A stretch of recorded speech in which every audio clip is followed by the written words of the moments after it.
नमस्कार दर्शक बंधु मु कविता आपण मानक स्वागत करुच्ची मो यूट्यूब चैनल ओडिया घर रोषे को। आज मु बनवा को जाऊँगी किसी अलग उपाय बादाम चटनी।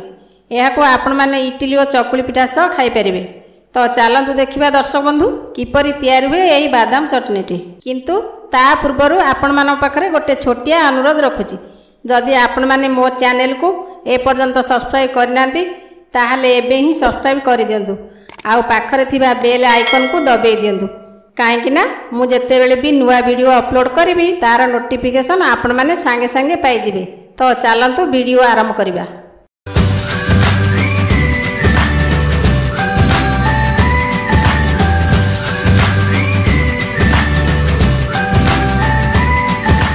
बादाम चटनी बनाइबा पई दरकार 100 ग्राम चिना बादाम रो मंजी, किछि भुसंगा पत्र, 2-4 कंचा लंका, रसुण 5 ରୁ 6 पाखुड़ा, हाफ इंच अदा, 1 चामच जीरा, 1 चामच सोरिष, स्वाद अनुसार लुण, अल्प टिके हेंगु, किछि रिफाइन तेल और 1 चामच लेंबू रस।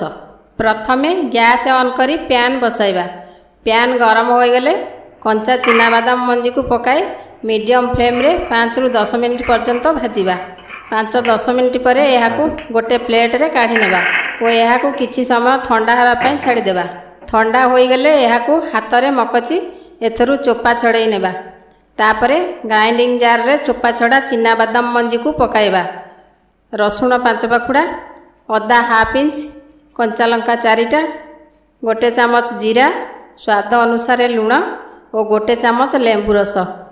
एथिरे किछि पानी दे यह भल भाव ग्राइंडिंग करनेबा। जदि आपणक हाथ को यही पेस्ट चिकणिया लगुथाए ताहले जानिबे आपणक पेस्ट भल भाव ग्राइंडिंग हो जाइछि। यह अन्य एक पात्र रे काढ़ी नेबा और किछि पानी दे यह भल भाव मिक्स कर देबा। जदि आपण मानक यही पेस्ट अधिक पतला करिवार अछि अल्प अल्प पानी दे भल भाव मिक्स करनेबा। एबे गैस ऑन करी पैन गरम करिबा। पैन गरम हो गले सेथिरे 2 चामच तेल देबा। सेथिरे 1 चामच सोरिष और किछि भुसुंगा पत्र पकाइबा और साथिरे किछि हेंगु पकाई पूर्वरु बटा जाइतिबा चिना बादाम पेस्ट रे याकु पकाई छुंक देबा।